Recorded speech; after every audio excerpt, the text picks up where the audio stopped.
दोस्तों, यूपी विधान परिषद का ये full length mock test paper number 11 है। इससे पहले हमने 10 मॉक टेस्ट पेपर हल किए हैं और उनका जो प्रारूप था उसी प्रारूप के आधार पर यहाँ भी प्रैक्टिस होगी।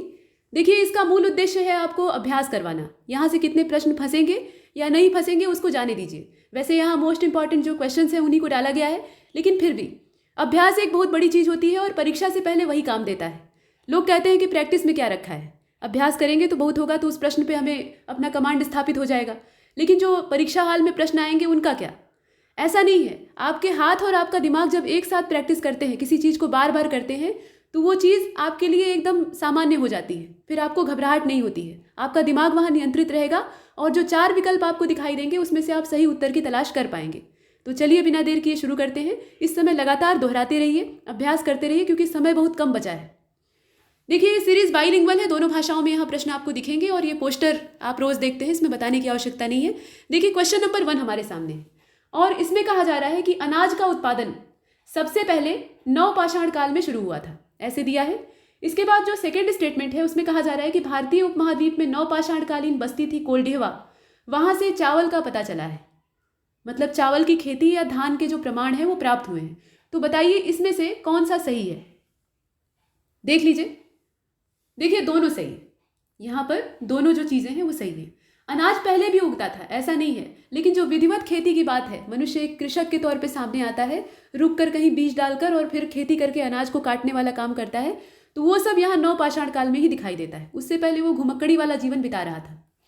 देखिए, इसके बाद आगे चलते हैं। ये सी वाला इसका सही होगा। दूसरे नंबर के प्रश्न को देखिए। गंगा घाटी में धान उत्पादन के जो प्राचीनतम प्रमाण है वो लहुरा देव से प्राप्त हुए हैं। अब आपको बताना ये है कि ये जो लहुरा देव है ये किस राज्य में स्थित है। यहाँ कॉमन सी चीज़ है, ये यूपी में है, इसमें ज़्यादा सोचने की आवश्यकता नहीं है। नेक्स्ट, अगले क्वेश्चन को देखिए। यहाँ पर कौन सा युग्म सही नहीं है ये आपको बताना है। एक तरफ जो उत्खनन करता है या लेखक है उसके नाम दिए हुए हैं, इतिहासकार ये सभी हैं, और दूसरी तरफ इनके द्वारा जो पुस्तकें लिखी गई हैं या पब्लिश की गई हैं उसका नाम दिया है। इसमें से कोई एक जोड़ा जो है वो गलत है। तो देखिए, दयाराम साहनी के आगे लिखा हुआ है इंडियन एंटीक्वेरी। इसके बाद विलियम जोन्स है, उनके आगे लिखा हुआ है एशियाटिक रिसर्चेस। इसके बाद जेम्स फर्गुसन का नाम आता है, इसके आगे लिखा हुआ है आर्कियोलॉजी इन इंडिया। और अलेक्जेंडर कनिंघम, इनका नाम काफ़ी फेमस है, तो इनके द्वारा लिखी गई है द स्तूप ऑफ भरहुत। अब बताइए कि ये जितनी भी यहाँ जोड़े दिए हुए हैं इसमें से गलत कौन सा है? तीनों तीसरे नंबर के प्रश्न में आप देख रहे हैं, तो इसका ए वाला गलत है। इसका जो गलत है इसमें आंसर की के आधार पर अगर देखिएगा तो ए वाला गलत है, बाकी जितने हैं वो सही है। आगे चलते हैं। इसके बाद कहा गया है चौथे वाले क्वेश्चन में कि परमार भोज निम्नलिखित में से किस शासक के समकालीन था? परमार राजा भोज जो थे वो इनमें से किस राजा के समकालीन थे? नीचे राजा का नाम दिया है, मतलब ये सुल्तान है, तो महमूद गजनवी है, सिकंदर लोदी है, इसके अलावा मोहम्मद गोरी है और बख्तियार खिलजी है। बताइए इसमें से कौन सा होगा? तो इसका ए वाला हो जाएगा। यहाँ महमूद गजनवी से इसका पेयर मिलाएंगे। इसके बाद आगे चलते हैं। 5वें नंबर के प्रश्न को देखिए। किस युद्ध में भारत में मुस्लिम शक्ति की स्थापना होती है? भारत में मुस्लिम शक्ति कैसे स्थापित होती है? तो ये पानीपत का पहला युद्ध था, तराइन का दूसरा युद्ध था, खानवा का युद्ध था या चंदेरी का युद्ध था? बताइए इसमें से कौन सा होगा? तो दोस्तों, ये तराइन का दूसरा युद्ध था। यहाँ तारीख अगर इसकी देखिएगा तो 1192 में ये लड़ा गया था पृथ्वीराज चौहान और मोहम्मद गोरी के बीच में। और यहाँ पर पृथ्वीराज चौहान मोहम्मद गोरी से पराजित हो जाते हैं, धोखे से वो पराजित करता है। मतलब इनकी सेना जब असावधान रहती है तो रात्रि काल में वो हमला करता है जयचंद के सहयोग से, और उसके बाद असावधान सेना में ये हड़बड़ी फैला देता है और अंत में पृथ्वीराज चौहान अपने स्वाभिमान की रक्षा के लिए वहाँ से पलायन करते हैं। तो उनका पीछा करके उन्हें अंधा करवा देता है और अंधा करवा के अपने दरबार में प्रस्तुत करवाता है। और वहाँ पर इनके जो मित्र हैं चंद्रबरदाई, वो भी रहते हैं। तो चंद्रबरदाई जो है एक कहावत है, मतलब ये कहानी जैसी है, कितनी सही है ये अलग चीज़ है। इतिहास में बहुत सारी चीज़ें कथा के रूप में ही होती हैं, उनका वास्तविकता से बहुत कम ही संबंध होता है। लेकिन जो यहाँ कथाएं हैं उसमें ऐसा ब्यौरा मिलता है कि चंद्रबरदाई जो है वो पृथ्वीराज चौहान को सचेत करते हैं। वहाँ वो पहले तो गोरी के सामने बड़ी तारीफ करते हैं कि पृथ्वीराज चौहान जो है 1 नंबर के धनुर्धर हैं, ये निशानेबाज बहुत अच्छे हैं, और अगर आवाज़ ही सिर्फ सुन लें तो ये बिना देखे भी तीर चलाएंगे और निशाना एकदम सटीक बैठेगा, यानी शब्द भेदी बाण चला सकते हैं। तो ऐसे में गोरी को ये जिज्ञासा जगती है कि क्या वास्तव में ऐसा हो सकता है। तो वो एक तीर और एक धनुष ये थमा देते हैं पृथ्वीराज चौहान को और कहते हैं कि निशाना लगाओ जिधर से आवाज़ आ रही हो। ऐसा होता है, और एक ही बाण उनके पास रहता है, मतलब उससे ज़्यादा उन्हें यूज़ नहीं करना होता है। तो जो वहाँ चंद बरदाई था, वो बगल में ही खड़ा था, तो वो एक कविता पढ़ता है, 4 बांस 24 गज, अंगुल अष्ट प्रमाण, ता ऊपर सुल्तान है, मत चूको चौहान। और उसके बाद चौहान सही में नहीं चूकते हैं, वो तुरंत समझ जाते हैं कि 4 बांस और 24 गज की दूरी पर और उसके बाद 8 अंगुल के फासले पर सुल्तान बैठा हुआ है, और उस फासले का अंदाजा लगाकर वो बाण चलाते हैं और एकदम जाकर गोरी को लगता है। तो इस प्रकार से ये कहानी है। कितनी सही है ये कोई नहीं जानता फिलहाल। तो यहाँ तराइन का जो दूसरा युद्ध था उसके द्वारा मुस्लिमों का यहाँ वास्तविक वर्चस्व स्थापित होता है, क्योंकि उस समय, जिस समय ये समय था और पृथ्वीराज चौहान जिंदा थे, ये तृतीय थे, 3rd नंबर के थे पृथ्वीराज, इनको यहाँ पर राय पिथौरा के नाम से भी संबोधित करते थे। पृथ्वीराज चौहान का एक और नाम है। तो यहाँ तराइन का जो दूसरा युद्ध होता है, इसमें गोरी के साथ ये लड़ते हैं और ये आखिरी स्तंभ रहते हैं राजपूत शक्ति का। उसके बाद जब इनका पतन होता है तो जितने और यहाँ राजपूत या राजा रहते हैं वो टिक नहीं पाते फिलहाल। तो यहाँ 5वें का जो बी वाला है वो परफेक्ट होगा, 1192, 1192। इसके बाद 6वें नंबर के प्रश्न को देखिए, निम्नलिखित में से कौन सा कथन सही है? मोहम्मद बिन तुगलक ने दिल्ली में जहाँपनाह नगर की स्थापना की थी। ये जो जहाँपनाह नगर था, इसको बसाने वाला मोहम्मद बिन तुगलक था। ये पढ़ा लिखा सनकी था। इसके बाद 1533 में हुमायूं ने दिल्ली में दीन पनाह नगर की स्थापना की थी। दीन पनाह पुस्तकालय की सीढ़ियों से गिरकर ही, अफीम खाकर ये पुस्तकालय की सीढ़ियाँ उतर रहा था और गिरकर मरता है। तो ऐसे इसमें 2 स्टेटमेंट दिए हुए हैं, देखकर बताइए इसमें से सही कौन सा है। तो इसका जो सी वाला है वो सही है, अर्थात दोनों ही चीज़ें यहाँ सही है। इसके बाद आगे चलते हैं। देखिए यहाँ पर लिखा हुआ है कि लंदन इंडियन एसोसिएशन की स्थापना दादा भाई नौरोजी ने की थी, और ईस्ट इंडिया एसोसिएशन की स्थापना किसके द्वारा की गई थी ये आपको बताना है। मतलब एक का नाम दिया है और दूसरे का नाम आपको यहाँ बताना है। दादा भाई नौरोजी ने की थी, BR अम्बेडकर ने की थी, रविंद्रनाथ टैगोर ने की थी, या जो मोहम्मद अली जिन्ना थे उन्होंने की थी, बताइए। तो इसका ए वाला हो जाएगा, यानी दादा भाई नौरोजी। इसको भी स्थापित करने वाले दादा भाई नौरोजी ही थे, grand old man of India. Next 8वें नंबर के प्रश्न को देखिए, यहाँ पर तारीखें दी हुई हैं। असहयोग आंदोलन की डेट है, जलियांवाला बाग की डेट है, भारत छोड़ो की डेट है, इसके अलावा शिमला कॉन्फ्रेंस की डेट है। अब इसमें से आपको ये बताना है कि कौन सा सही नहीं है, जो गलत है उसकी तलाश आपको करनी है। आप देख सकते हैं तो 8वें का स्पष्ट तौर पे दिखाई दे रहा है। यहाँ पहली चीज़ तो भारत छोड़ो आंदोलन की जो तारीख है वो गलत दी है, और उसके बाद शिमला समझौते की जो तारीख है क्या वो सही है? 1947। शिमला कॉन्फ्रेंस की डेट क्या होगी? ये 1945 होगी, और यहाँ पर दिया हुआ है 1947। तो इसमें 2 गलत है, मतलब दोनों ही सही नहीं है। तो आप सी और डी दोनों को चुनिएगा। हालांकि ऐसा प्रश्न आएगा नहीं, ये मिसप्रिंट है। यहाँ पर आपका 1942 होना चाहिए, 1942 वाला, लेकिन ऐसा दिया नहीं है। माफ़ कीजिएगा, यहाँ पर 1942 वाला होना चाहिए, भारत छोड़ो आंदोलन की तारीख। चलते हैं आगे, इसमें दोनों गलत है। नेक्स्ट क्वेश्चन नंबर 9 को देखिए। जलियांवाला बाग हत्याकांड 1919 की जो जांच करने के लिए यहाँ कमेटी बैठाई गई थी, कौन सी थी? ये हंटर कमीशन था। तो इसने अपनी रिपोर्ट कब दी ये आपको बताना है। और हंटर कमीशन में ये कह दिया गया कि असावधानीवश हुई घटना थी, और इसमें जो जनरल ओ डायर था उसको काफ़ी महिमा मंडित किया गया था कि मतलब उससे गलती से भूल हुई, और बाद में जब वो जाता है ब्रिटेन तो उसका बड़ा अच्छा खासा सम्मान होता है। तो इसमें आपको बताना यह है कि कब रिपोर्ट प्रस्तुत करता है ये हंटर कमीशन। इसमें पक्षपाती रवैया अपनाया गया था। ये 1920 की तारीख पर रिपोर्ट प्रस्तुत करता है, यहाँ आप देख रहे हैं। इसके बाद आगे चलते हैं। 10वें नंबर के प्रश्न को देखिए। इसमें कहा गया है कि कौन सा युग्म सही है? लॉर्ड मेयो के समय में कृषि विभाग की स्थापना होती है। लॉर्ड रिपन के समय में पहला जो फैक्ट्री एक्ट है वो आता है। लॉर्ड कैनिंग के समय में विडो रिमैरिज एक्ट पारित होता है। अब नीचे डी वाला जो ऑप्शन है उसमें लिखा हुआ है कि ऑल ऑफ एबव। तो इसमें से कौन सा विकल्प सही होगा बताइए। देखिए ये सभी सही हैं, और इसलिए इसमें हम डी वाले का सिलेक्शन करते हैं, यानी डी वाला इसका परफेक्ट है। 11th को देखिए। यहाँ पर कहा गया है कि राज्यपाल नियुक्त होने के लिए अर्हताएं, अर्हता का मतलब क्या? क्वालिफिकेशन की बात की जा रही है। तो यहाँ गवर्नर की अपॉइंटमेंट के लिए जो क्वालिफिकेशन है वो किस अनुच्छेद से जुड़ी हुई है, मतलब इसका प्रावधान किस आर्टिकल में किया गया है। नीचे आर्टिकल का नाम दिया है 156, 157, 158 और 153। इसमें से कौन सा होगा? तो ये हो जाएगा बी वाला, यानी 157। ये वाला जो इसका ऑप्शन है वो परफेक्ट है। Next question number 12। निम्नलिखित में से कौन सा युग्म सही नहीं है? कौन सा इसमें से गलत है ये आपको बताना है। तो अनुच्छेद 366 में परिभाषा दी है। अनुच्छेद 341 में अनुसूचित जनजातियों का प्रावधान है, यानी शेड्यूल्ड ट्राइब्स के बारे में बताया गया है। 312वां जो अनुच्छेद है, मतलब 312 वाला, उसमें जो ऑल इंडिया सर्विसेज हैं उनका उल्लेख प्राप्त होता है। और 360 वाला जो अनुच्छेद है उसमें वित्तीय आपातकाल, यानी जो फाइनेंशियल इमरजेंसी है उसका प्रावधान मिलता है। इसमें से कोई एक गलत है, बताइए कौन सा। तो देखिए इसमें जो अनुच्छेद 341 है, यहाँ आप देख रहे हैं ना, अनुच्छेद 341 ये अनुसूचित जातियों से संबंधित है, और अनुच्छेद 342 ये जो है ये अनुसूचित जनजातियों से संबंधित है। यहाँ जाति और जनजाति का ध्यान दीजिएगा, मतलब शेड्यूल कास्ट और शेड्यूल ट्राइब्स। तो यहाँ पर ये जनजातियों की जगह क्या हो जाएगा, ये जातियाँ हो जाएगा। यहाँ गलत दिया हुआ है, या तो आप यहाँ 342 कर लीजिए, यहाँ जनजातियों के स्थान पे जातियों को कर लीजिए, दोनों में से कोई एक सुधार लीजिए। कुल मिलाकर इसका जो बी वाला है वो सही होगा। बी वाले को चुनने का मतलब क्या है कि ये नॉट करेक्ट है। आगे चलते हैं। निम्नलिखित में से कौन सा युग्म सही नहीं है? 42वां जो संविधान संशोधन हुआ था उसका वर्ष था 1976। इसके बाद जो 52 नंबर का कॉन्स्टिट्यूशनल अमेंडमेंट हुआ था उसकी डेट थी 1985।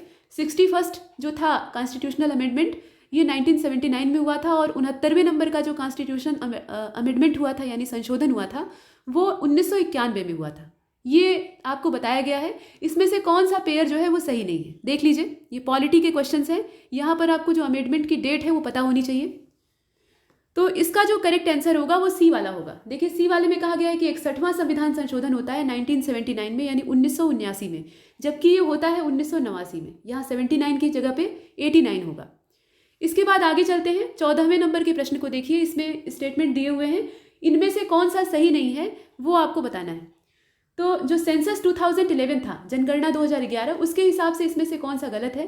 पहले वाले में कहा गया है, पहला स्टेटमेंट, सिक्किम भारत का सबसे कम आबादी वाला राज्य है। इसके बाद जो दूसरा स्टेटमेंट है उसमें कहा जा रहा है कि इंडियाज डिकेडल पॉपुलेशन का मतलब क्या, जो दशकीय जनसंख्या है वो 15% से कम थी, और किस दौर में? तो 2001 से लेकर 2011 के बीच में। यहाँ पर दशक का मतलब होता है 10 साल, तो बीच में 10 साल का गैप है, आप देख रहे हैं। तो इसमें भारत की जो दशकीय जनसंख्या थी वो 15% से कम थी। इसके बाद जो इसमें थर्ड स्टेटमेंट है उसको देख लीजिए। कहा गया है कि मिजोरम ये भारत का सबसे कम जनसंख्या वाला राज्य है। इसके बाद केंद्र शासित प्रदेशों में दिल्ली जो है वो महिला पुरुष के अनुपात में सबसे अधिक या सबसे हाईएस्ट है। तो बताइए इसमें से कौन सा एक गलत है? देखिए इसका ए वाला गलत है, यहाँ आप देख रहे हैं ए वाला जो है वो गलत है, बाकी जो है वो सही है। इसके बाद आगे चलते हैं। 15वें नंबर के प्रश्न को देखिए। 2011 की जनगणना के हिसाब से किस केंद्र शासित प्रदेश में महिला साक्षरता सर्वाधिक है? मतलब जो यहाँ पर वुमेन लिटरेसी है या फीमेल लिटरेसी है वो कहाँ पर ज़्यादा है? पुडुचेरी में ज़्यादा है, यहाँ पर यूटीज़ की बात हो रही है, दमन द्वीप में ज़्यादा है, या लक्षद्वीप में ज़्यादा है, या दिल्ली में ज़्यादा है। दमन द्वीप और दादरा नगर हवेली अब एक में मर्ज हो गए हैं, लेकिन जब ये सेंसस हुआ था, इसका आयोजन हुआ था, तो उस समय ये अलग अलग थे। उस समय जो राज्यवार स्थिति या प्रदेशों की स्थिति थी वो भिन्न भिन्न थी। फिलहाल तो पुडुचेरी, लक्षद्वीप, दमन द्वीप और दिल्ली, इसमें से किसका होगा बताइए? तो 15वें नंबर का ये जो प्रश्न है इसका बी वाला परफेक्ट होगा, लक्षद्वीप में इनमें से सबसे अधिक महिला साक्षरता है। इसके बाद 16वें नंबर के प्रश्न को देखिए। 2011 की जो जनगणना है उसके हिसाब से ये सेंसस वाले क्वेश्चन है, इससे प्रश्न बन सकता है। जब तक 2021 की जनगणना की फाइनल रिपोर्ट नहीं आ जाती, डाटा नहीं आ जाता, तब तक हम इसी को मानेंगे। तो देखिए यहाँ कहा गया है कि जनगणना के हिसाब से उत्तर प्रदेश में जो जनघनत्व है उसको अगर देखा जाए तो ये पॉपुलेशन डेंसिटी के मामले में देश में किस स्थान पर है? यूपी। मतलब हमारी कौन सी पोजीशन है? हम सेकंड पोजीशन पे हैं, थर्ड हैं, फोर्थ हैं या फिफ्थ हैं? बताइए। तो 16वां जो है इसका परफेक्ट क्या हो जाएगा? हम चौथे स्थान पर हैं। यहाँ हमारी जो पोजीशन है वो फोर्थ है। इसके बाद आगे चलते हैं। ये 16वां हमने हल किया। 17वें को देखिए। 2011 का जो सेंसस था उसके according which district of UP has the highest urban population? नगरीय आबादी कहाँ पर सबसे ज़्यादा है? किस जिले में ज़्यादा है? आगरा में ज़्यादा है, कानपुर में ज़्यादा है, गाजियाबाद में ज़्यादा है, या गौतम बुद्ध नगर में ज़्यादा है? किस में अधिक है बताइए। तो देखिए इसका सी वाला हो जाएगा। यहाँ 17वें को आप देख रहे हैं, सी वाले का मतलब क्या है? गाजियाबाद की बात की जा रही है। ये नगरीय आबादी की बात कर रहा है, इसको ध्यान दीजिएगा। अर्बन पॉपुलेशन गाजियाबाद में सर्वाधिक है। इसके बाद 18वें नंबर के प्रश्न की ओर हम चलते हैं। 18वें नंबर के प्रश्न में ये कहा गया है कि Sitapur is the most scheduled caste district in UP. मतलब यूपी के अगर संदर्भ में देखा जाए तो ये सबसे ज़्यादा अनुसूचित जाति वाला जिला है, और सबसे कम जो शेड्यूल कास्ट वाली पॉपुलेशन पाई जाती है वो जिला कौन सा है? ये तो सबसे ज़्यादा वाला बता दिया है, ये सही बात है, लेकिन सबसे कम वाला कौन है ये बताना है आपको। ललितपुर में है, श्रावस्ती में है, रायबरेली में है, या फिर बागपत में है? इसमें से कौन सा होगा? तो 18 नंबर का जो क्वेश्चन है इसका बागपत हो जाएगा। यहाँ पर इनमें से जो बागपत में कंडीशन है वो सबसे कम वाली है। इसके बाद आगे चलते हैं। ये 18वें नंबर के प्रश्न को हमने देखा। 19वें को देखिए। यहाँ पर जो अकादमी पुरस्कार है यानी ऑस्कर के बारे में कहा जा रहा है, उसके 92 साल के इतिहास में सर्वश्रेष्ठ पिक्चर का पुरस्कार जीतने वाली पहली गैर अंग्रेजी भाषा की फिल्म कौन सी है। ये जो मूवी है ये गैर अंग्रेजी भाषा की है, इंग्लिश लैंग्वेज की नहीं है। नीचे नाम दिया है वायरस, पैरासाइट, बैक्टीरिया या नॉन। इसमें से कौन सा होगा, मतलब कोई नहीं का भी विकल्प आपके पास है, तो इसका बी वाला सही होगा, यानी पैरासाइट। इसे आपने सुना भी होगा, पैरासाइट इसमें ये पुरस्कार जीतने वाली इस प्रकार की पहली फिल्म है। नेक्स्ट, यहाँ पर कहा गया है कि country which topped global social mobility report 2020। ये जो ग्लोबल सोशल मोबिलिटी रिपोर्ट 2020 है, इसमें कौन सा देश पहले स्थान पर है। नीचे नाम दिया है नॉर्वे, डेनमार्क, स्पेन और भारत। जो स्कैंडिनेवियन कंट्रीज होती हैं वो अक्सर इस प्रकार की रैंकिंग में फर्स्ट, सेकेंड और थर्ड वाले पोजीशन पे होती हैं, तो इसीलिए यहाँ पर कुछ स्कैंडिनेवियन और कुछ जो आर्कटिक क्षेत्र वाली यहाँ कंट्रीज़ हैं उनके नाम दिए। फिलहाल इसमें से कौन सा होगा जो पहली पोजीशन पे है, इसको देख लीजिए। तो इसका बी वाला होगा डेनमार्क। यहाँ पर जो फर्स्ट रैंक है वो किसकी है, डेनमार्क की है। इसके बाद 21 को देखिए, इसमें कहा गया है कि 150 से अधिक जो लाइकेन की प्रजातियाँ हैं उससे बने हुए अनुसंधान केंद्र के रूप में या अनुसंधान पार्क के रूप में भारत का पहला लाइकेन पार्क कहाँ विकसित किया गया है। मतलब यहाँ पर 150 से ज़्यादा लाइकेनों की प्रजातियाँ पाई जाती हैं। ये कहाँ पे है, यूपी में है, एमपी में है, गोवा में है या उत्तराखंड में है। इसमें से कौन सा होगा, तो ये उत्तराखंड में है। इसकी जो स्थिति है वो उत्तराखंड में। 21 का हो जाएगा डी। इसके बाद आगे चलते हैं, 22वें नंबर के प्रश्न को देखिए। 27 अगस्त 2020 को राष्ट्रीय उर्दू भाषा विकास परिषद, जिसको कि शॉर्टकट में हम कहेंगे NCPUL, इसे इंग्लिश में कहा गया है national Urdu language development council, तो इसके द्वारा नई दिल्ली में विश्व उर्दू सम्मेलन का आयोजन किया गया। और इस 2 दिवसीय सम्मेलन में, यानी 2 दिन तक ये चलता है, इसके उद्घाटन सत्र को किसने संबोधित किया था। यहाँ उस व्यक्ति का नाम आपको बताना है। तो केशव चंद्र मौर्य ने इसे संबोधित किया था, या M वेंकैया नायडू ने किया था, या फिर रमेश पोखरियाल निशंक ने किया था, या प्रधानमंत्री ने खुद किया था, बताइए। तो इसका जो सही होगा वो निशंक का होगा। यहाँ पर इसे संबोधित करने वाले यही व्यक्ति थे। नेक्स्ट आगे चलते हैं, 23वें नंबर के प्रश्न को देखिए। यहाँ पर ग्लोबल इनोवेशन इंडेक्स के बारे में कहा गया है। 2020 की ये जो रैंकिंग है इसमें भारत को 48वां स्थान प्राप्त हुआ है। तो आपको ये बताना है भारत की रैंक कौन सी है, 48 है। अब यहाँ ये बताना है कि सूचकांक में फर्स्ट पोजीशन किसको मिली थी। तो कोई ना कोई स्कैंडिनेवियन देश हो सकता है। यहाँ पर स्वीडन का नाम दिया है, स्विट्जरलैंड का नाम दिया है, अमेरिका का नाम दिया है और ब्रिटेन का नाम दिया है। इसमें से कौन सा होगा, तो 23वें का हो जाएगा स्विट्जरलैंड। यहाँ पर ये स्कैंडिनेवियन देश नहीं है, लेकिन हाँ स्वीडन यहाँ पे नहीं होगा, स्विट्जरलैंड होगा। इसका जो बी वाला है वो सही है, 23वें का बी। आगे चलते हैं, ये इनोवेशन इंडेक्स के बारे में कहा जा रहा है। नवाचार के मामले में किस देश ने कितनी तरक्की हासिल की उसको देखते हुए अलग अलग इसमें मापदंड होते हैं और उसके आधार पर डिसाइड की जाती है रैंक। तो हमारी रैंक इसमें 48 है और सुधार की गुंजाइश है। इसके बाद 24वें नंबर के प्रश्न को देखिए। इसमें कहा गया है कि which of the following is use as green manure crop, मतलब हरी खाद की फसल के रूप में किसका उपयोग किया जाता है। अब इसमें नीचे नाम दिया है सिसबनिया है, सनफेम है, ढैंचा है या उपरोक्त सभी है। अब आप बताइए इसमें से कौन सा होगा, आप देख रहे हैं इसे, तो इसका डी हो जाएगा, ये सभी हैं।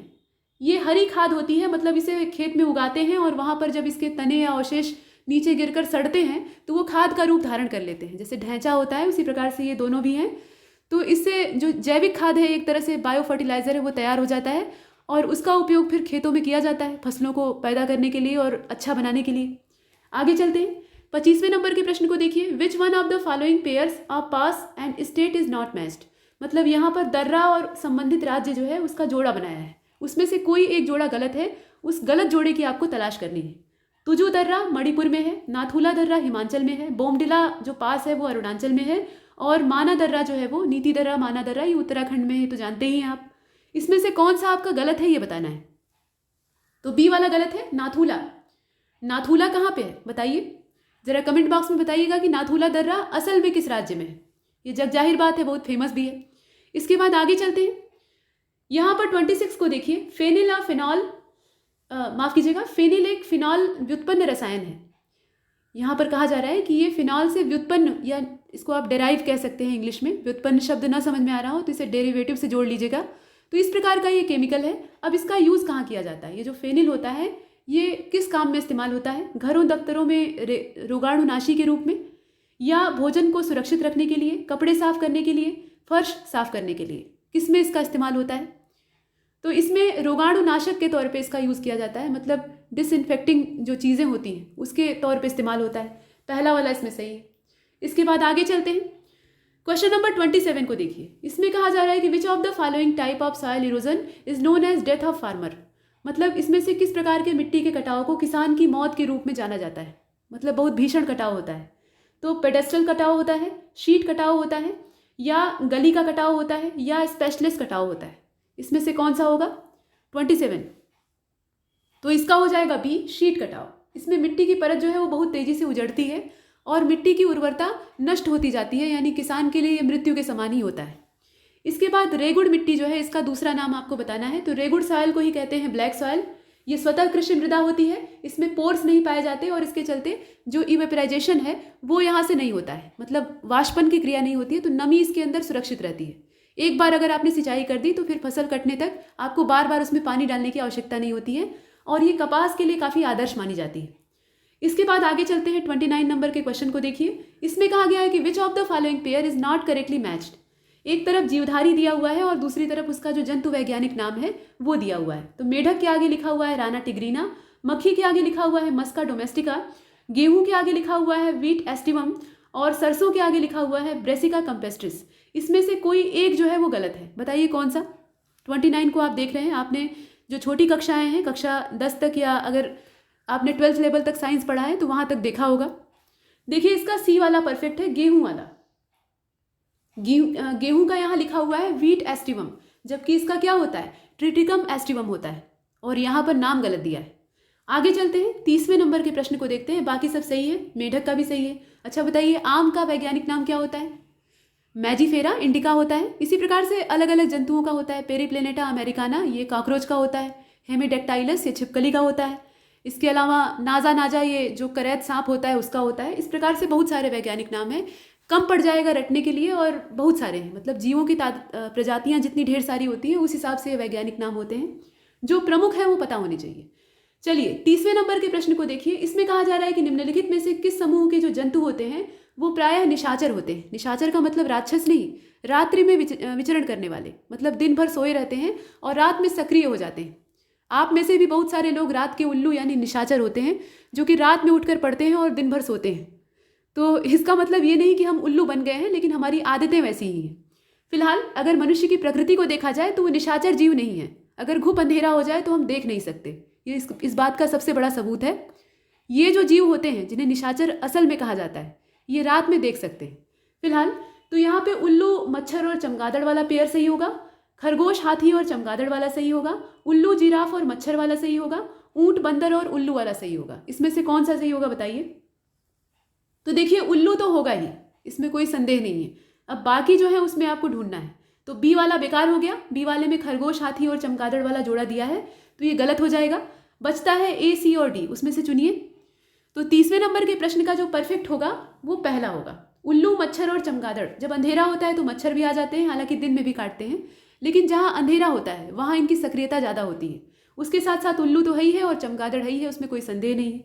आगे चलते हैं, 31 को देखिए। इसमें कहा गया है कि कारोबारी सुगमता के आधार पे जो राज्यों की रैंकिंग बनाई गई है उसमें उसका चौथा संस्करण जो 4th एडिशन है वो लॉन्च हुआ है, और ये 2019 वाला संस्करण था। इसमें यूपी को दूसरा स्थान प्राप्त हुआ है।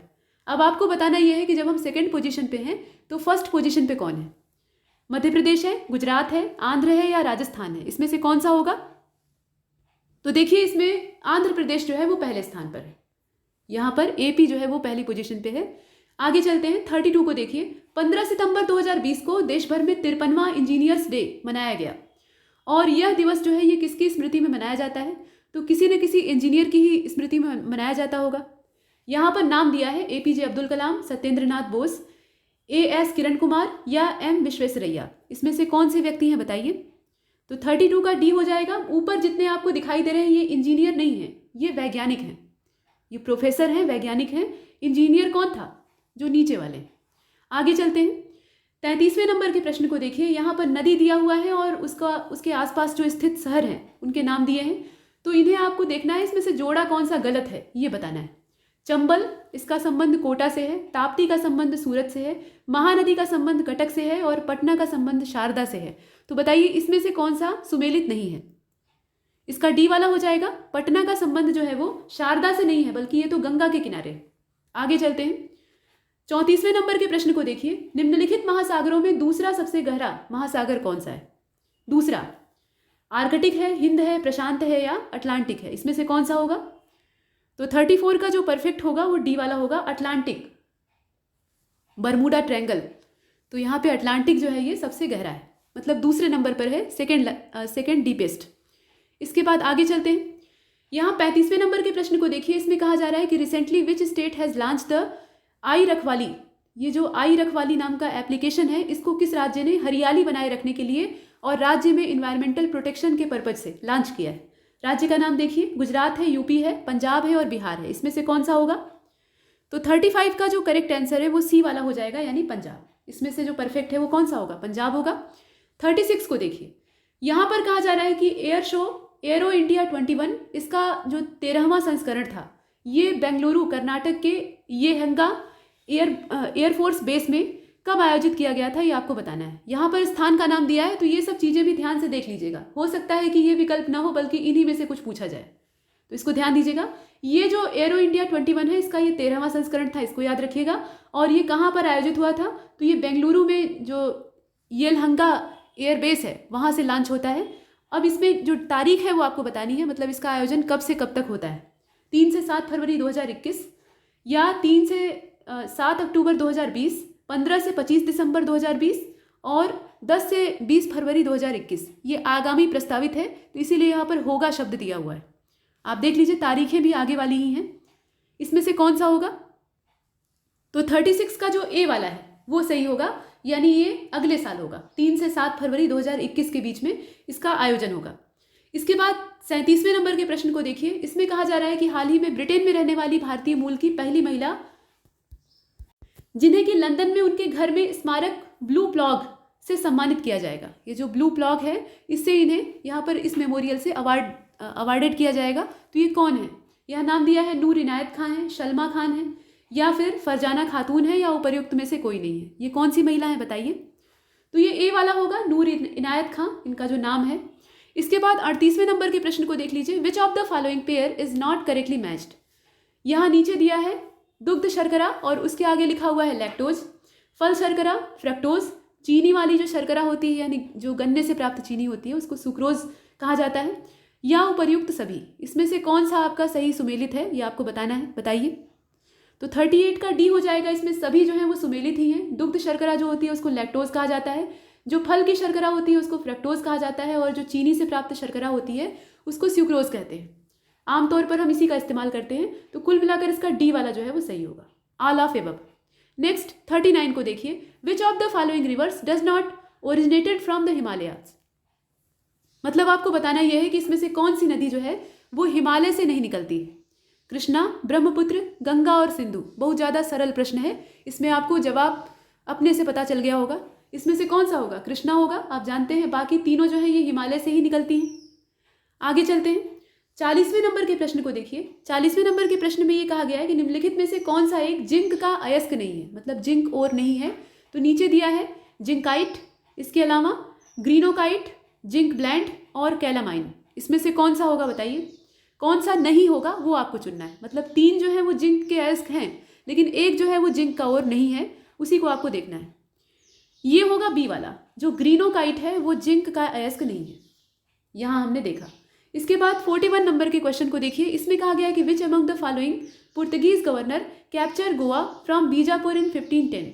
मतलब 1510 में कौन सा पुर्तगाली गवर्नर था जिसने कि बीजापुर से गोवा को छीन लिया, बीजापुर के सुल्तान से गोवा को छीना। तो ये गवर्नर कौन सा था?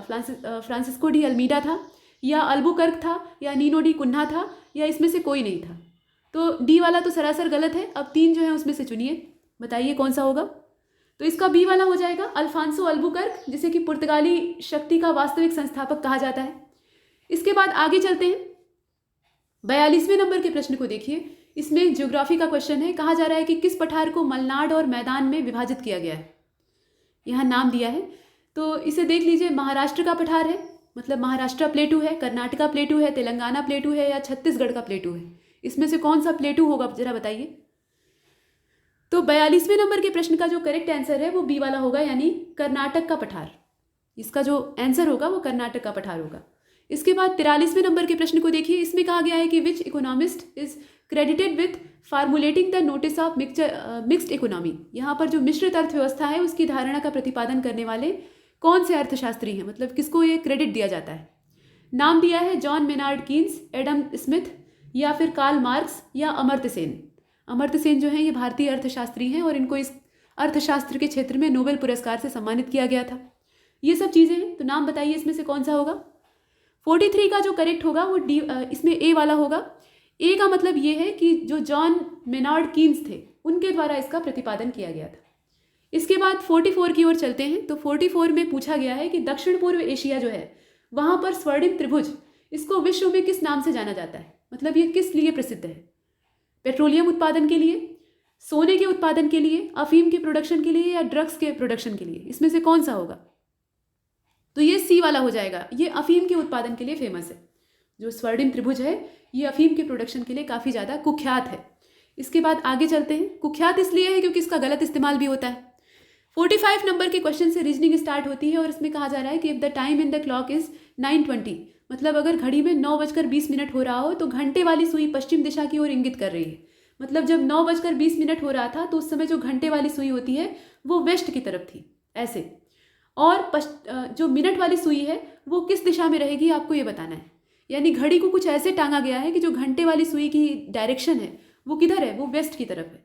तो जो मिनट वाली सुई है जो कि 20 पर है, 20 का मतलब क्या है कि 4 पर है, 4 × 20 आप पहाड़ा पढ़ के यहाँ 20 निकालते हैं। तो इसकी दिशा आपको बतानी है। बताइए इसमें से कौन सा होगा। नॉर्थ वेस्ट होगा, साउथ वेस्ट होगा, नॉर्थ ईस्ट होगा, या साउथ ईस्ट होगा। डायरेक्शन इसमें आपको देखनी है। तो 45 का जो सी वाला है वो सही होगा, यानी नॉर्थ ईस्ट इसकी डायरेक्शन होगी। इसे बनाकर चित्र के माध्यम से आप समझ सकते हैं। इसके बाद 46, यहाँ कोडिंग वाला जो सांकेतिक भाषा वाला प्रश्न है वो आ जाता है। ब्रदर को यहाँ पे कोड वर्ड में लिखा गया है। तो कोड में लिखा गया है DOQ, मतलब डबल Q, उसके बाद JBT। इसी प्रकार से आपको जो कोडिंग लैंग्वेज है, साइन लैंग्वेज है, उसमें ड्रॉट शब्द का कोड बदलना है। तो बताइए इसमें से कौन सा होगा। नीचे 4 विकल्प आपको दिखाई दे रहे हैं। तो इसमें 2 रास्ते आपके पास होते हैं। या तो आप जो पहले वाला मेथड है उसको लगा दीजिए, यानी B की जगह D रख दीजिए, उसी प्रकार से R की जगह O रख दीजिए, ऐसे सब्सटीट्यूशन मेथड लगा दीजिए। और नहीं तो फिर इनका नंबर देख लीजिए, इनके बीच का गैप देख लीजिए। जैसे आप लिखते हैं ABCD तो उस तरीके से आप लिखिएगा। तो यहाँ आप देख लीजिए कि B और D के बीच में एक अल्फ़ाबेट का गैप है, और उसी गैप के आधार पे जो अगला वाला है यानी ड्रॉट है उसको आप अरेंज कर सकते हैं। तो दोनों ही मेथड आप लगा कर देख सकते हैं। इसमें जो आंसर होगा 46 का वो इसमें से कौन सा होगा, B वाला होगा, यानी FOQRIEV, ये वाला जो है ये सही है। नेक्स्ट 47 नंबर के क्वेश्चन को देखिए। इसमें जो ब्लड रिलेशन वाला क्वेश्चन होता है वो आ जाता है। तो एक आदमी की ओर इशारा करते हुए सिम्मी ने कहा कि वह मेरे दादा के इकलौते पोते की पत्नी के ससुर हैं। दिमाग घूम गया। देखिए, वह मेरे दादा के इकलौते पोते की पत्नी के ससुर हैं। अब सिम्मी का उस आदमी से क्या संबंध है। अगर रियल लाइफ में कोई आपको अपना इंट्रोडक्शन इस प्रकार से दे या किसी और से इस प्रकार से परिचित कराए तो आप या तो उसको अच्छी तरह से पकड़ कर धुल देंगे गुस्सा होकर, और नहीं तो छोड़कर चले जाएंगे। दोनों में से कोई एक काम करेंगे। लेकिन यहाँ पर आपको एग्जाम में पेपर सॉल्व करना है तो यहाँ बताना पड़ेगा। तो बताइए इसमें से कौन सा होगा। मतलब उस आदमी से इसका क्या संबंध है, वो उसकी बेटी है, पत्नी है, या पुत्र वाला संबंध है, या बहन वाला संबंध है। इसमें से कौन सा होगा 47। तो इसका सी वाला होगा। इसके बाद आगे चलते हैं। शुभम वेद से लंबा है। यहाँ लंबाई और जो चौड़ाई वाला प्रश्न है वो आ जाता है। तो शुभम वेद से लंबा है और वेद जो है वो शाश्वत से छोटा है। मतलब क्या है कि यहाँ पर शुभम जो है वो वेद से लंबा है और वेद जो है वो शाश्वत से छोटा है। ठीक है, इस प्रकार से। और वैभवी जो है वो रौनक से लंबी है। वैभवी जो है वो रौनक से लंबी है लेकिन वेद से छोटी है। यहाँ आप देख रहे हैं। तो यहाँ पर इस प्रकार से इसका अरेंजमेंट होगा। तो इसमें सबसे लंबा कौन है, और शाश्वत जो है वो क्या है, वो शुभम से छोटा है। तो सबसे लंबा इसमें कौन होगा, आप समझ गए होंगे कि इसमें से कौन सा होगा।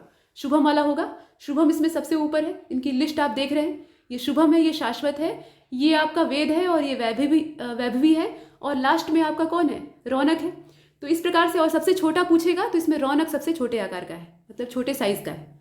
शुभम इसमें सही आंसर हो जाएगा। इसके बाद 49 नंबर के क्वेश्चन को देखिए। यहाँ पर कहा गया है कि यदि एक विशेष कोड भाषा में कम हियर को ना पा लिखा जाता है, यानी NAPA लिखा जाता है, तो ही एंड यू अगर इसको लिखना हो तो इसको यहाँ पे SAHATA के तौर पे लिखा जाता है, मतलब ही के लिए हम लोग SA का यूज़ करते हैं, एंड के लिए हम लोग HA का यूज़ करते हैं और यू के लिए हम लोग TA का यूज़ करते हैं। इस प्रकार से इसे चेंज करते हैं। ये एक साइन लैंग्वेज है। अब यहाँ पर कहा जा रहा है कि कम एंड सिट, इसको PA, HA और LA में कन्वर्ट करके लिखा जाता है। तो उसी कोड भाषा में आपको हियर को लिखना है। अब हियर को आप कैसे लिखिएगा, किस प्रकार से कन्वर्ट करिएगा? तो यहाँ देखिए, कम को हम लोग क्या लिखते हैं, ना लिखते हैं, और हियर को क्या लिखते हैं, PA लिखते हैं। तो जो उत्तर है वो तो ऊपर ही मिल गया, लेकिन यहाँ पर उस हिसाब से आंसर नहीं निकालेंगे, यहाँ पर आपको कन्वर्ट करना पड़ेगा। तो इसमें से कौन सा विकल्प होगा 49 का? इसका A वाला हो जाएगा, यानी ना।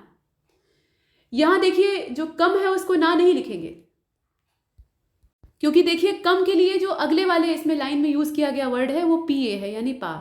तो कम का जो असली इसमें रूपांतरण है वो PA है। तो कम के लिए इसमें PA को चुनते हैं, तो बचता है क्या, NA बचता है, और वो आपका हियर के लिए हो जाएगा। और इसीलिए इसमें जो A वाला विकल्प है वो सही है। इसमें ये ज़रूरी नहीं है कि जिस क्रम में ऊपर दिया है उसी क्रम में नीचे वाले का भी आप विकल्प चुनिएगा। इसमें क्रम बदला भी जा सकता है। तो जितने दिए हैं सबको पहले ध्यान से पढ़ लेंगे और उसके बाद इसका कन्वर्जन करेंगे तो सही होगा। 50वें नंबर के प्रश्न को देखिए, इसमें साइन कन्वर्ट करने वाला दिया है। तो J का अर्थ अगर प्लस हो, J का मतलब क्या है, प्लस है, और K का मतलब माइनस है, यहाँ मैथमेटिक्स लगाएंगे, और L का मतलब है डिवीज़न यानी भाग का निशान, ऐसे बनता है भाग का निशान, और M का मतलब है मल्टीप्लाई, इस प्रकार से मल्टीप्लाई। तो यहाँ पर आपको कन्वर्ट करना है, मतलब 36 और उसके बाद M लिखा है यानी गुणे का निशान लगाना है। उसके बाद आपको 72 लिखना है, उसके बाद फिर 72 के बाद L लिखना है। तो L का मतलब क्या होता है, भाग का निशान होगा, यानी यहाँ पर अब डिवीज़न का चिन्ह होगा। और उसके बाद आप क्या लिखिएगा, 24 लिखिएगा। 24 के बाद K लिखा है, तो K से हम किसको डिनोट करते हैं, माइनस के सिंबल को डिनोट करते हैं, तो यहाँ माइनस लगा देंगे। अब उसके बाद 12 को लिखेंगे, 12 के बाद J लिखना है हमें, तो J लिखेंगे तो इसका मतलब क्या हो जाएगा, प्लस हो जाएगा। तो इसी प्रकार से मल्टीप्लाई या डिवीज़न या प्लस या माइनस का जो मतलब यहाँ एडिशन और सब्सट्रैक्शन का जो सिंबल है उसको आप लगाइएगा, और इसे बॉडमास नियम लगाकर या सिंपल नियम से भी सॉल्व कर लीजिएगा। तो इसका जो करेक्ट आंसर आएगा, इसे जोड़ घटाकर जब आप हल करेंगे तो जो इसका उत्तर आएगा वो D वाला होगा, यानी 110। जोड़ घटाना गुणा भाग करने के बाद इतना आपका आंसर होगा। यहाँ तक हमने देखा। तो रीजनिंग वाले क्वेश्चंस के लिए कागज और पेन की ज़रूरत पड़ती है, थोड़ा सा मगजमारी करेंगे तो हो जाएगा। देखिए, हिंदी भाषा का जो प्रश्न है वो यहाँ से शुरू होता है, पहले विलोम से ही स्टार्ट होता है। अज्ञ का आपको विलोम बताना है। तो अज्ञ का विलोम क्या होगा, विज्ञ होगा, यज्ञ होगा, सर्वज्ञ होगा या अनज्ञ होगा, इसमें से कौन सा होगा बताइए, देख लीजिए। तो इसमें जो A वाला है वो सही होगा। अज्ञ मतलब क्या होता है, ये अज्ञानता से जुड़ा हुआ है, यानी जिसके पास कोई जानकारी ना हो, तो उसका विज्ञ हो जाएगा। आगे चलते हैं। जो सेकंड नंबर का इसमें क्वेश्चन है उसमें एक वाक्य दिया है और एक शब्द के नीचे अंडरलाइन किया है, और उस शब्द को आपको ठीक ढंग से यहाँ पर देख लीजिए, मतलब इसका विलोम आपको ढूंढना है, खंडन का आपको विलोम ढूंढना है। कहा गया है कि संपादक को उस खबर का खंडन करके छापना पड़ा, मतलब खबर झूठी है ये बताकर उसे खंडित कर देना पड़ा और उसके बाद नए सिरे से छापना पड़ा।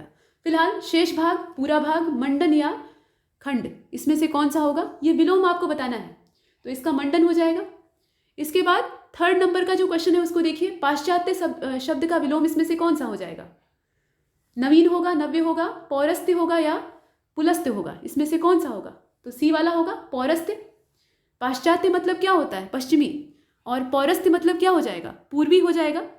आगे चलते हैं। राजतंत्र में राजा महत्वपूर्ण होता है। अब ये जो राजतंत्र है इसका आपको विलोम बताना है, रेखांकित शब्द का विलोम बताना है। नीचे विकल्प दिया है स्वतंत्र, तंत्र मंत्र, स्थावर या गणतंत्र। तो राजतंत्र का क्या हो जाएगा, गणतंत्र हो जाएगा। राजतंत्र मतलब राजा का शासन और गणतंत्र मतलब गण का शासन यानी जनता का शासन।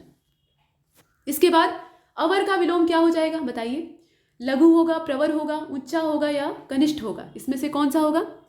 तो फिफ्थ वाला जो है इसका बी हो जाएगा, प्रवर। अवर अधीनस्थ और प्रवर अधीनस्थ आपने परीक्षाओं में खूब देखा होगा। इसके बाद छठवें नंबर के प्रश्न को देखिए, कृष्ण पक्ष कल से शुरू होगा। अब ये जो रेखांकित शब्द है इसका आपको विलोम ढूंढना है। तो कृष्ण पक्ष और शुक्ल पक्ष ये जो तिथियां होती हैं उसमें गिना जाता है। यहाँ शुक्ल पक्ष होगा। कृष्ण पक्ष में क्या होता है, अंधेरा पक्ष इसको कहा जाता है, तो यहाँ उजाले पक्ष से तात्पर्य है। इसके बाद आगे चलते हैं। छठवें के बाद सातवां यहाँ ऊपर है। इसमें कहा गया है कि शासक को अगंभीर नहीं होना चाहिए। अब ये जो अगंभीर है इसके नीचे रेखांकन किया है और इसका आपको विलोम बताना है। तो बताइए इसमें से कौन सा होगा, मूर्ख होगा, गंभीर होगा, उग्र होगा या भ्रष्ट होगा। तो अ हटा दीजिए, इसका जो विलोम है वो आपको मालूम हो जाएगा। तो इसमें अ हटाएंगे तो क्या बन जाएगा, इसका बी वाला हो जाएगा, 7वें का बी। आगे चलते हैं, रुग्ण का विलोम आपको बताना है। रुग्ण मतलब क्या होता है, जिसको कि रोग धरा हो, रोग पकड़ा हो। तो यहाँ पर स्थूल होगा, स्वस्थ होगा, बीमार होगा या कर्मठ होगा, तो ये स्वस्थ हो जाएगा। रुग्ण मतलब क्या, रोगी, तो स्वस्थ यानी एकदम उसके पास कोई बीमारी ही नहीं है। 9वें नंबर के प्रश्न को देखिए, यहाँ विलोम ही बताने हैं। वैमनस्य, वैमनस्य का आपको विलोम बताना है। बताइए, संभाव होगा, सौमनस्य होगा, सुमनस्य होगा या मतभेद होगा, इसमें से कौन सा होगा। तो ये जो 9वां है इसका बी हो जाएगा, सौमनस्य, यानी यहाँ पर इसका जस्ट अपोजिट। तामसिक का विलोम क्या होगा, विकल्प आप देख रहे हैं, सात्विक होगा, अभय होगा, दृढ़ होगा या सामिश होगा। तो तामसिक का मतलब क्या होता है, जो तमोगुण से युक्त हो। तो यहाँ सतोगुण से युक्त जो होगा वो इसके विपरीत में होगा, इसलिए सात्विक। इसके बाद 11वें नंबर के प्रश्न को देखिए, किस शब्द की वर्तनी अशुद्ध है। निरअनुनासिक इस प्रकार से दिया हुआ है, छिद्रान्वेषी, गत्यर्थ और अंतश्चेतना। यहाँ वर्तनी शुद्धि वाला प्रश्न आ गया है। तो इसमें से एक जो शब्द है उसकी वर्तनी ठीक नहीं है, बताइए कौन सा। तो ये जो है ये डी वाला है, अंतश्चेतना, ये जो दिया है ये यहाँ पर गलत है। इसके बाद आगे चलते हैं, जो 12वें नंबर का प्रश्न है उसमें वाक्य दिए हैं, 3 वाक्य हैं और कहा गया है कि इसमें से कौन सा वाक्य शुद्ध है। यह यहाँ देख लीजिए कैसे लिखा है, अच्छा यही रहेगा कि तुम पिछली बातों को भुला दो, ऐसे दिया है। यहाँ आप देख रहे हैं, अच्छा सही रहेगा कि तुम आगे की बातों को भुला लो, या अच्छा यही रहेगा कि तुम आगामी बातों को भुला दो। तो यहाँ पर जो ए वाला है वो सही होगा, अच्छा यही रहेगा कि तुम पिछली बातों को भुला दो। जो 12वें का ए है वो सही है, बाकी जितने हैं वो तो वैसे भी साफ साफ मालूम हो रहा है कि गलत है और डी वाला हो नहीं सकता। आगे देखते हैं 13वें नंबर के प्रश्न को, निम्नलिखित में से कौन सा वाक्य शुद्ध है। मुन्नी अच्छी अभिनेत्री है, मुन्नी अच्छी अभिनेता है, मुन्नी अभिनेता है अच्छा। तो यहाँ पढ़ना बकवास है, सीधा सीधा है, यहाँ समय बर्बाद करने की आवश्यकता नहीं है, आपको ऊपर ही दिख रहा है। इसके बाद आगे चलते हैं, यहाँ कहा गया है कि निम्नलिखित में से शुद्ध शब्द कौन सा है। मनयोग, पुरस्कार, युधिष्ठिर, पुरस्कार, इसमें से कौन सा शुद्ध है। तो आप देखकर समझ गए होंगे कौन सा होगा। 14वां जो प्रश्न है इसका डी वाला होगा।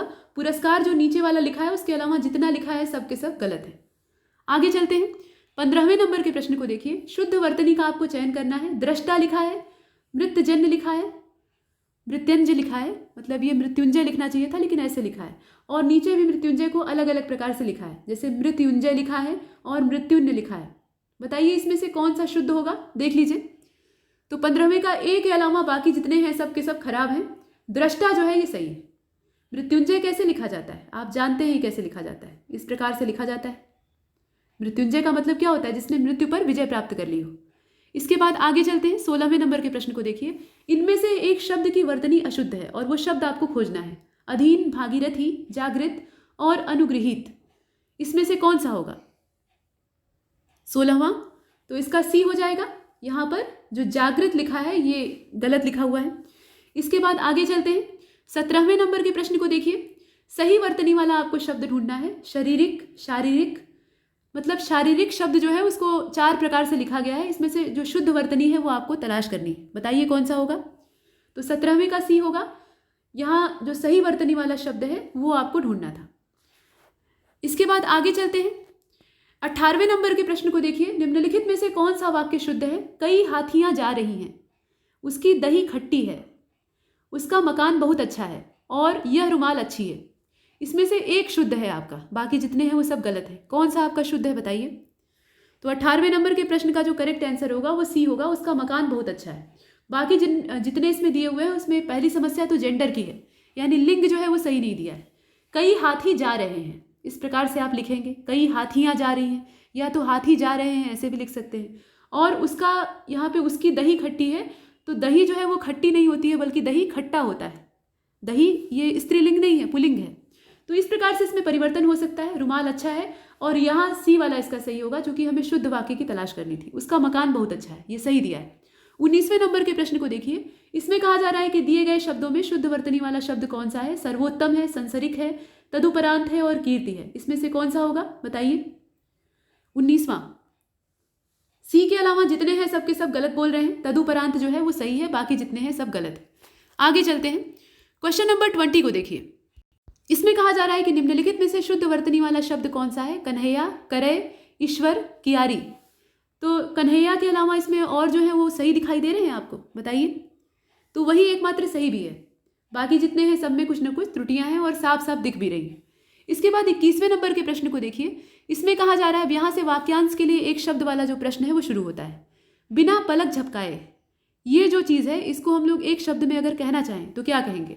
निष्पलक कहेंगे, निष्प्रिय कहेंगे, निर्निमेष कहेंगे, निर्विकार कहेंगे। इसमें से कौन सा होगा? तो 21वें का जो सी वाला है वो परफेक्ट होगा, निर्निमेष, बिना पलक झपकाए, यानी एक टक देखना जिसको कहा जाता है, टकटकी लगा के। इसके बाद 22वें नंबर के प्रश्न को देखिए। किसी विषय की पूरी छानबीन करना विवेचन करना कहलाता है, विश्लेषण करना कहलाता है, मीमांसा कहलाती है या समीक्षा कहलाती है? बताइए। तो 22वां का जो इसमें करेक्ट होगा वो ए वाला होगा, यानी विवेचन। पूरी छानबीन करके इसकी विवेचना कर रहे हैं। पर्वत की तलहटी को क्या कहा जाता है? पर्वत की तलहटी के लिए एक शब्द अगर आप इस्तेमाल करिएगा तो उसे घाटी कहते हैं, उपत्यका कहते हैं, द्रोण कहते हैं या बेसिन कहते हैं? बताइए। 23वें नंबर का प्रश्न, उपत्यका कहा जाता है। ये जो पर्वत की तलहटी होती है उसकी बात हो रही है, गड्ढे की बात नहीं हो रही है। तो उपत्यका शब्द जो है ये सही है। जिसे सबसे पहले गिनना उचित हो वो क्या कहलाएगा? अग्रगण्य कहलाएगा, अगण्य कहलाएगा, अनगिनत कहलाएगा या अगणित कहलाएगा?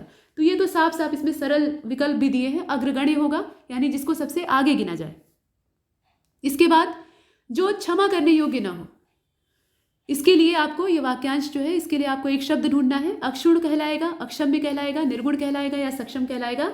तो यहाँ अक्षम्य कहलाएगा, जो क्षमा के योग्य ना हो। जो युद्ध में स्थिर रहता है वो कौन होगा? युधिष्ठिर होगा।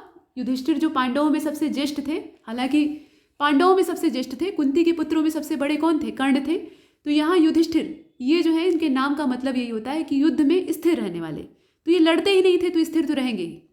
ये नीतिवान थे, योग्यता इनके अंदर थी, विनय और शील का गुण था, लेकिन कुशल योद्धा नहीं थे। ये योद्धाओं के नाम पर कलंक थे। बाकी जितने गुण थे वो सब इनके पास थे। तो ये चीज़ें हैं। और एक सबसे बड़ा अवगुण इनका था कि जुए का इनको व्यसन था, मतलब द्यूत का इनको मर्ज था। अगर एक बार इन्हें द्यूत का ब्यौरा जो न्योता है वो दे दिया जाए तो वो वहाँ जरूर पहुँचते थे, और इसी कमजोरी का लाभ शकुनी और दुर्योधन उठाते हैं फिलहाल। तो युधिष्ठिर ये जो विकल्प है ये सही होगा। इसके बाद 27वें नंबर के प्रश्न को देखिए। जिसके हृदय में ममता नहीं है ऐसे व्यक्ति को क्या कहा जाएगा? निर्मम कहा जाएगा। ठीक है। 28वें नंबर के प्रश्न को देखिए। जो बात लोगों से सुनी गई हो उसको क्या कहा जाएगा? आश्रुति कहा जाएगा, सर्वप्रिय कहा जाएगा, लोकोक्ति कहा जाएगा या किंवदंती कहा जाएगा? इसमें से कौन सा शब्द उपयुक्त होगा? देख लीजिए। तो ये जो है ये किंवदंती कहलाएगी। सुनी सुनाई बात होती है उसको लोकोक्ति नहीं कहते हैं। जो ग्रामीण उक्तियां होती हैं वो लोकोक्ति कहलाती है, ये किंवदंती है। इसके बाद ये सही भी हो सकती है और गलत भी हो सकती है, दोनों चीज़ इसमें है। जो 29वें नंबर का प्रश्न है उसमें कहा गया है कि जो स्त्री के वशीभूत है, मतलब इसे कहते हैं एक मुहावरे के तौर पे जोरू का गुलाम। तो यहाँ वही चीज़ है, लेकिन एक शब्द आपको ढूंढना है। तो यहाँ स्त्री प्रेमी होगा, स्त्रैण होगा, स्त्रियोचित होगा या त्रियावशी होगा? इसमें से कौन सा शब्द इसके लिए इस्तेमाल होगा? 29वें नंबर का प्रश्न। तो इसका बी हो जाएगा, स्त्रैण। यहाँ आप देख रहे हैं। इसके बाद 30वें नंबर के प्रश्न को देखिए। जो पहले कभी ना हुआ हो, नया कहलाएगा, अभूतपूर्व कहलाएगा, नॉन वेज कहलाएगा, ये भी शब्द इसमें शामिल कर दिया है। इसके बाद अंकुर कहलाएगा। तो दोस्तों इतने सरल विकल्प आपको परीक्षा में नहीं मिलेंगे, और अगर मिल जाते हैं तो इसका मतलब क्या है कि मेरिट बहुत हाई जाने वाली है। दोनों ही तरह से आपका नुकसान है। कुल मिलाकर आपको अपनी तैयारी मजबूत रखनी है। तो इसमें से कौन सा होगा? अभूतपूर्व होगा, जो इससे पहले कभी ना हुआ हो, अचानक घट गया हो। इसके बाद देखिए, अगर जिसकी आशा ना की गई हो वो घट जाए, मतलब ऐसी चीज़ हो जाए जिसकी आपने उम्मीद नहीं की थी, तो वो अप्रत्याशित होगा। लेकिन यहाँ पर कहा गया है कि जो पहले कभी ना हुआ हो। इसके बाद निम्नलिखित में से तत्सम तद्भव का आपको सही युग्म ढूंढना है। तो कुक्कुट, उसके आगे लिखा है कुत्ता, करपास के आगे लिखा हुआ है करपट, अणि के आगे लिखा हुआ है अनि, और गोमय के आगे लिखा हुआ है गोपाल। इसमें से कोई एक जो है वो सही है, और जो सही है वही आपको ढूंढना है। 31वां, तो ये अणि का जो अनि है ये सही है, बाकी जितने हैं वो सब के सब गलत हैं। यहाँ पर कुक्कुर होगा और उससे बनेगा कुत्ता। ऐसे ही जो यहाँ करपास लिखा है उसका हो जाएगा कपास। करपट तो कपड़े का खुद ही तत्सम होता है, यहाँ तत्सम तत्सम का जोड़ा बना दिया है, ये आप देख रहे हैं। इसके बाद आगे चलते हैं। जो 32वां है उसको देखिए, सुवरन। ये जो सुवरन शब्द है ये किस प्रकार का है? तद्भव है, तत्सम है, विदेशी है या देशी है? बताइए। 32वां, तो ये तद्भव शब्द है। इसका क्या हो जाएगा? स्वर्ण हो जाएगा या सुवर्ण हो जाएगा, इस प्रकार से लिखेंगे। इसके बाद आगे चलते हैं। 33वें नंबर के प्रश्न को देखिए। यहाँ तत्सम आपको पहचानना है। कोयल है, कुक्कुर है, लाख है और भीतर है, तो इसमें कुक्कुर होगा, ये तत्सम शब्द है। गाँव में लोग ऐसे भी कह देते हैं कुक्कुर जा रहा है, लेकिन असल में ये कुक्कुर जो है ये सही है, मतलब ये तत्सम है। इसके बाद आगे देखते हैं काटना। काटना शब्द का तत्सम क्या होगा? कटन होगा, कटित होगा, कर्तन होगा या कद्धित होगा? तो कर्तन होगा। ये जो कर्तन शब्द है इसी से बना हुआ है काटना। इसके बाद 35वें नंबर के प्रश्न को देखिए। यहाँ तद्भव तत्सम का गलत युग्म कौन सा है वो आपको ढूंढना है। धीरज का धीरज, बैन का वचन, पलंग का पर्यंक और भैंस का महिषी, इसमें से कौन सा जो तद्भव तत्सम है वो गलत जोड़े के रूप में दिया हुआ है? बताइए। 35वां विकल्प आप देख रहे हैं तो ए वाला ही है धीरज का। यहाँ धैर्य हो जाएगा और धीरज दिया है, बाकी जितने हैं वो सही है। पलंग जो है तद्भव है और पर्यंक जो है ये तत्सम है। भैंस का महिषी होता है और भैंसे का महिषा होता है। महिषासुर का नाम आपने सुना होगा। इसके बाद आगे चलते हैं। यहाँ पर कहा गया है कि कौन सा शब्द तद्भव है? रुक्ष, वृक्ष, पल्लव और खजूर, इसमें से कौन सा होगा? तो बाकी जितने हैं वो सब तो सही दिखाई दे रहे हैं। खजूर जो है ये तद्भव है। 36वें का डी सही है। इसके बाद 37वें को देखिए। यहाँ तद्भव तत्सम गलत युग्म जो है उसको ढूंढना है।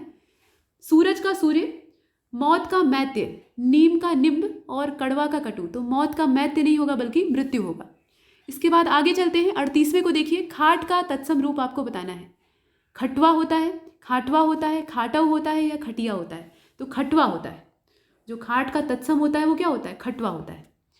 इसके बाद आगे चलते हैं। गृध, ये जो गृध शब्द है इसको हम लोग कैसे, मतलब तद्भव के रूप में कैसे लिखेंगे? गीधना लिखेंगे, गृध लिखेंगे, गीधी लिखेंगे या गीध लिखेंगे? बताइए। 39 तो इसका डी वाला सही है। इसको हम लोग गिद्ध कहते हैं और ऐसे बोलेंगे तो गिद्ध कहते हैं और वही होता है गृध। इसके बाद आगे चलते हैं। 40वें नंबर के प्रश्न को देखिए। यहाँ तद्भव तत्सम का जो सही जोड़ा है वो आपको ढूंढना है। टकसाल दिया है, उसके आगे लिखा है टंकशाला। देवर का धेवर, पनही का उपनही, खुजली का खुरजर, इसमें से कौन सा होगा? तो इसमें टकसाल का जो टंकशाला है वो सही है, बाकी जितने हैं वो सब गलत है। इसके बाद 41वें नंबर के प्रश्न को देखिए। रूख, ये जो रूख शब्द है इसका आपको पर्यायवाची, अब यहाँ से पर्यायवाचियों का जो क्रम है वो शुरू होता है। तो क्या होगा? रूख जो है ये पेड़ को कहा जाता है, वृक्ष को कहा जाता है। तो विटप होगा, प्रसून होगा, तड़का होगा या हेरंब होगा? ऊपर ही दिख रहा है, विटप होगा इसका। इसके बाद आगे चलते हैं। रसा का पर्यायवाची इसमें से नहीं है। कौन सा नहीं है? रत्नगर्भा, अचला, धरित्री या तमिस्त्रा, इसमें से कौन सा नहीं होगा? 42 तो डी वाला होगा। तमिस्त्रा जो है ये इसका पर्यायवाची नहीं है, बाकी जितने हैं वो क्या हैं? ये इसी के पर्यायवाची है। ये पृथ्वी का पर्यायवाची शब्द है। इसके बाद हाथी का पर्यायवाची इसमें से कौन सा नहीं है वो आपको ढूंढना है। इसमें दिया हुआ है दंडी, वितुंड, विनयक और कुंभी, कौन सा होगा जो कि इसमें से पर्यायवाची नहीं माना जाएगा? 43 को आपने देखा, बताइए कौन सा होगा? तो इसका सी वाला हो जाएगा विनयक, ये जो है इसका परफेक्ट होगा। इसके बाद 44 को देखिए। यहाँ पर दिए हुए शब्दों में से भिन्न अर्थ वाला शब्द कौन सा है? मतलब कोई एक जो है इस पर्यायवाची के जोड़े में से अलग है, तो उस अलग को हमें ढूंढना है। आत्मजा, नंदिनी, अंगना और तनया, ये असल में बेटी के यानी पुत्री के पर्यायवाची दिए हुए हैं। इसमें से कोई एक जो है वो अलग है, बताइए कौन सा? तो अंगना, ये जो अंगना है ये पुत्री का पर्यायवाची नहीं है, बाकी जितने हैं वो सब होंगे। इसके बाद 46 को देखिए, माफ़ कीजिएगा 45 के बाद 44 के बाद 45 को देखिए। यहाँ 44वें तक हमने पीछे देखा था, 45वें से यहाँ देखते हैं। तो ये 45 नंबर का जो क्वेश्चन है इसमें कहा जा रहा है कि कल्प वृक्ष का पर्यायवाची, कल्प वृक्ष जो है उसका पर्यायवाची आपको बताना है। ये देवराज इंद्र के महल के आसपास यानी अमरावती नगरी में लगा हुआ वृक्ष था और भगवान कृष्ण ने जो सत्यभामा की सिफारिश पर या सत्यभामा की मनोकामना थी कि ये जो पारिजात है, यहाँ देखिए नाम भी आ गया, तो पारिजात जो है इसको ले जाकर पृथ्वी पर रोपा जाए। और उसके बाद इंद्र और भगवान कृष्ण में घमासान युद्ध होता है और अंत में जो पेड़ है वो आता है वापस धरती पर। तो यहाँ आप देख लीजिए कल्प वृक्ष का पर्यायवाची इसमें से आपको बताना है, बताइए कौन सा होगा? तो पारिजात लिखा है, उसके अलावा 2 और लिखे हैं, उसको भी देख लीजिए। कल्पतरु है और देववृक्ष है, ये सभी होंगे, जितने हैं ये सब होंगे। कल्प वृक्ष इसको क्यों कहा जाता था? क्योंकि इसके नीचे खड़े होकर अगर आप कोई मनोकामना करते हैं तो ये वृक्ष जो है ये उस मनोकामना को अवश्य ही पूरा करता था। इसके बाद आगे चलते हैं। 46वें नंबर के प्रश्न को देखिएगा। यहाँ पर कहा गया है कि अपयश का पर्यायवाची शब्द नहीं है। बदनामी, अकीर्ति, अनादर और अपकीर्ति। यहाँ अकीर्ति जो है ये भी अपयश का है, बदनामी भी है, अपकीर्ति भी है। अनादर जो है ये अपयश का पर्यायवाची नहीं है। इसके बाद 47वें नंबर के प्रश्न को आप देख रहे हैं। विडोजा, विडोजा का पर्यायवाची इसमें से कौन सा शब्द होगा? नक्षत्र होगा, अप्सरा होगा, इंद्र होगा या पत्थर होगा? बताइए। तो 47 का जो सी वाला है वो सही होगा, इंद्र को ही कहा जाता है विडोजा। इसके बाद 48 को देखिए। आविर्भाव, इसका पर्यायवाची आपको बताना है। निर्माण होता है, उद्भव होता है, विकास होता है या जन्म होता है। 48 को आप देख रहे हैं, उद्भव होता है, मतलब जहाँ से उद्भव होता है यानी आरंभ होता है उसको कहा जा सकता है। इसके बाद कौन सा शब्द गणेश का पर्यायवाची नहीं है? विनायक, एकदंत, धनद और लंबोदर। तो विनायक, एकदंत और लंबोदर ये सब जो है ये भगवान गणेश के ही पर्यायवाची हैं, लेकिन जो धनद है ये कुबेर का पर्यायवाची है। और जब धंधा आगे लग जाएगा यानी द के आगे आ की मात्रा तो ये माता लक्ष्मी का हो जाएगा, ये गणेश जी का पर्यायवाची नहीं है। इसके बाद आगे चलते हैं। यहाँ पर कुंदन का पर्यायवाची पूछा गया है, तो कौन सा होगा? हेम होगा, दुश्मन होगा, मतंग होगा या स्वजन होगा? ये तो सरल है, आप जानते हैं कौन सा होगा, इसमें बताने की आवश्यकता नहीं है। देखिए यहाँ पर जो गणेश जी का पर्यायवाची है तो इसमें गणेश जी के जो एकादश नाम है अगर वो आपको पता है तो आप पर्यायवाची ढूंढ लेंगे। सुमुख एक दंतश्च गजकर्णक, लंबोदरश्च विकटो विघ्ननाशो विनायक, धूम्रकेतु गणाध्यक्षो बालचंद्रो गजाननम। इस प्रकार से ये जो द्वादश नाम है, 12 नाम आ गए, तो इन नामों को अगर आप ध्यान देते हैं तो पर्यायवाची आप गलत नहीं करेंगे। धूम्रकेतु भी गणेश जी को ही कहा जाता है और एक दंत इसलिए कहा जाता है क्योंकि इन्होंने अपने एक दांत को आधा तोड़ के, हाथी का जो चेहरा इनके मुंह पर लगा हुआ था तो उसमें से 2 दांत हाथी के होते हैं आगे लंबे वाले, तो उसमें से एक को आधा तोड़ के एक राक्षस को मारा था, तो इसके चलते वो दांत 1.5 हो गया था, तो इसीलिए इन्हें एक दंत कहा जाता है। और लंबा उदर है इसलिए लंबोदर कहा जाता है। तो ये सब चीज़ें हैं, लेकिन धनद जो है ये कुबेर का पर्यायवाची है। तो यहाँ तक हमने देखा और 50वें का उत्तर आपको मालूम हुआ या बता दिया जाए? देखिए 50वें का कुंदन का पर्यायवाची वैसे तो आप जानते ही हैं, हेम होता है, ये स्वर्ण के बारे में कहा जा रहा है। तो यहाँ तक हमने इस टेस्ट को कंप्लीट किया है और ऐसी सीरीज़ जब तक आप परीक्षा के एकदम करीब नहीं पहुँच जाते तब तक जारी रहेगी। लगातार अभ्यास करते रहिए। तो ऑल द बेस्ट, चलते हैं।